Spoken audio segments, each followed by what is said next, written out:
Salam sejahtera Malaysia. Denyut nadi suara rakyat bergema di channel ini. Mahkamah tolak saman fitnah terhadap Ayub Khan, timbalan Ketua Polis Negara. Peguam Kamal Hisham Jaafar memfailkan saman terhadap bekas Ketua Polis Johor itu kerana didakwa merosakkan reputasinya dalam satu sidang media pada tahun 2021. Mahkamah Tinggi berkata timbalan Ketua Polis Negara Ayub Khan Maidin PJ yang ketika itu ialah Ketua Polis Johor tidak menamakan peguam berkenaan sepanjang sidang akbar tersebut. Mahkamah Tinggi menolak saman fitnah seorang peguam terhadap timbalan Ketua Polis Negara Ayub Khan Maidin PJ. Kamal Hisham Jaafar memfailkan saman terhadap Ayub pada 2021 susulan satu kenyataan pada satu sidang media bahawa polis telah menahan seorang peguam kerana didakwa menipu sebuah syarikat pengiklanan melibatkan kerugian RM185,062. Ayub yang pada ketika itu adalah Ketua Polis Johor mendakwa peguam berkenaan mempunyai pertalian dengan keluarga diraja Johor dan sebelum ini telah disabitkan atas tuduhan pengubahan wang haram dan pecah amanah jenayah CBT. Kamal mendakwa Ayub mahu merosakkan reputasinya dan memutarbelitkan kes jenayah Kamal ketika sidang media berkenaan. Bagaimanapun, Hakim Mahkamah Tinggi iaitu T. Giok Hock menolak saman Kamal itu kerana Ayub tidak pernah menyebut nama peguam berkenaan sepanjang sidang media itu yang turut disiarkan secara langsung di Facebook. T turut memerintahkan Kamal untuk membayar kos berjumlah RM20,000.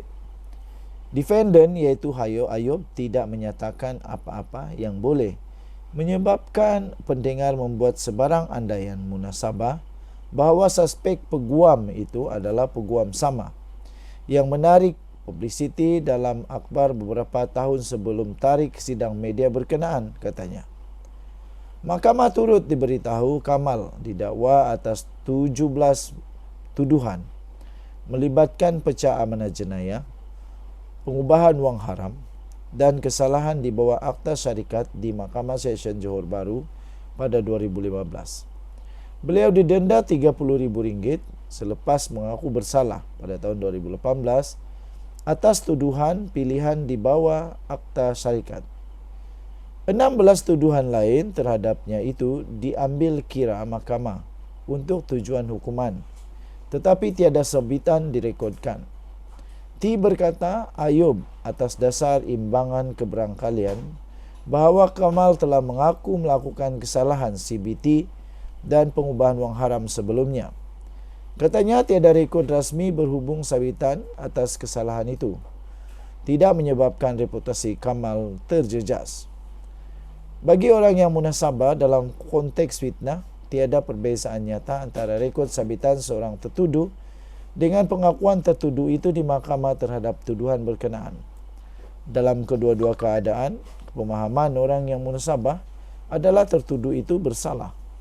Selain itu, katanya tiada niat jahat oleh Ayub untuk merosakkan reputasi Kamal berdasarkan nada dan raut wajahnya ketika sidang media berkenaan.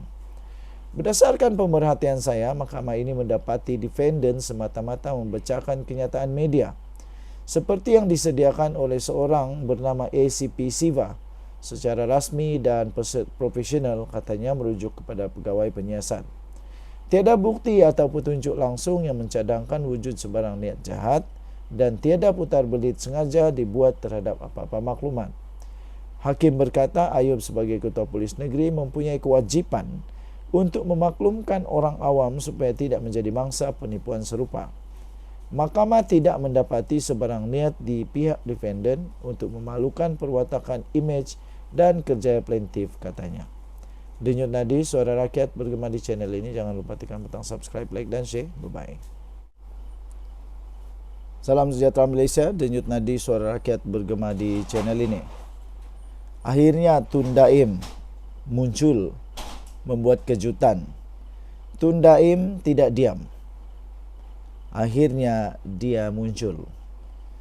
Saya akan bertindak sewajarnya dalam masa terdekat ini. Berikut adalah kenyataan media Tun Daim Zainuddin yang telah diterjemahkan daripada versi asal bahasa Inggris berkaitan siasatan dan penyitaan Menara Ilham miliknya oleh SPRM minggu lalu. Saya merujuk kenyataan yang dikeluarkan oleh Perdana Menteri Datuk Seri Anwar Ibrahim dan Ketua Pesuruhjaya SPRM Azam Baki mengenai siasatan yang dikatakan terhadap diri saya dan ahli keluarga saya. Saya menafikan sekeras-kerasnya sebarang perbuatan rasuah atau salah laku dalam apa jua bentuk oleh saya atau keluarga saya. Siasatan ini tidak lain merupakan penganiayaan politik yang menyasarkan kami. Sehingga hari ini saya tidak pernah dimaklumkan tentang kesalahan yang didakwa saya telah lakukan, walaupun saya telah berulang kali bertanya secara bertulis kepada SPRM. Saya boleh mendedahkan bahawa kami menerima surat yang ditandatangani oleh Azam Baki sendiri yang menolak secara langsung untuk memberitahu saya apa kesalahannya. Namun terdapat usaha terancang untuk memburukkan saya dengan mengeluarkan maklumat salah dan sindiran tidak berasas terhadap saya. Umum mengetahui bahawa Anwar Ibrahim atas sebab-sebab yang paling diketahuinya sendiri menganggap saya sebagai ancaman politik dan musuh yang mesti dihina. Adalah sia-sia dan tidak jujur baginya untuk menafikan perkara ini. Ia juga merupakan fakta yang tidak dapat dinafikan bahawa di bawah Akta SPRM 2009, Ketua Pesuruhjaya bergantung kepada Perdana Menteri untuk pelantikan atau lanjutan tempoh perkhidmatan. Kecaman terbaru Anwar terhadap saya pada 22 bulan Disember 2023 mengatakan dia rahsia umum. Seorang yang menggondol kekayaan begitu besar adalah satu sindiran melulu dan tidak berasas bahawa saya bersalah atas beberapa kesalahan yang tidak dinyatakan. Ini cukup menunjukkan kebenciannya terhadap saya.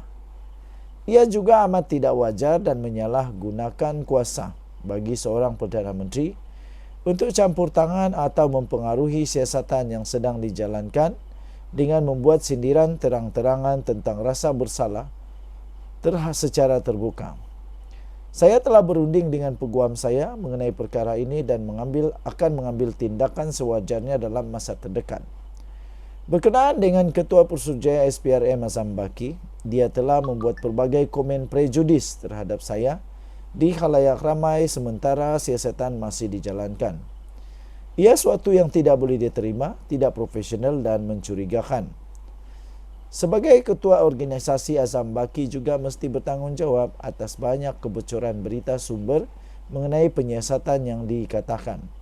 Apa yang dipanggil sumber ini hanya boleh datang dari dalam SPRM, kerana ia bertujuan untuk mendedahkan butiran siasatan tersebut.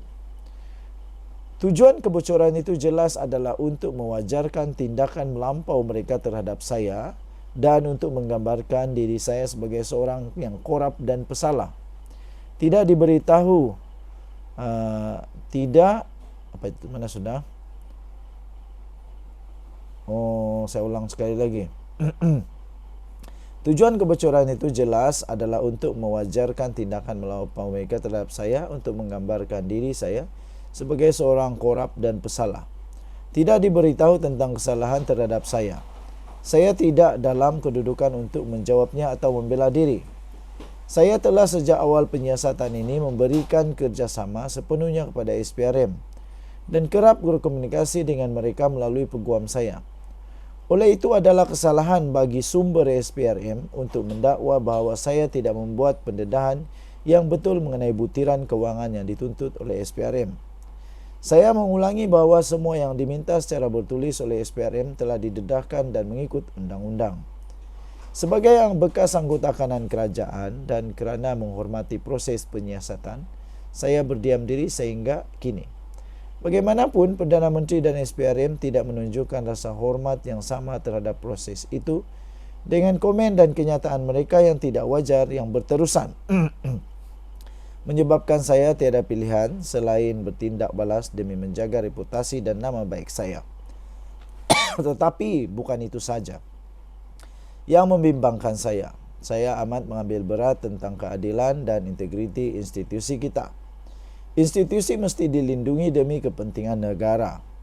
Ia adalah demi kepentingan awam tertinggi bagi proses penyiasatan dan pendakwaan tidak dicemari dan dijatuhkan oleh keadaan berat sebelah, tidak adil atau bermotifkan politik. Ini akan menjejaskan setiap rakyat Malaysia. Dalam mengenang sumpah jawatan yang diikrarkan oleh mereka berdua, Anwar Ibrahim dan Azam Baki mesti menghormati kedaulatan undang-undang dan proses yang sewajarnya serta bertindak dengan sewajarnya. Ditulis oleh Tun Daim Zainuddin. Kita jumpa lagi, bye-bye.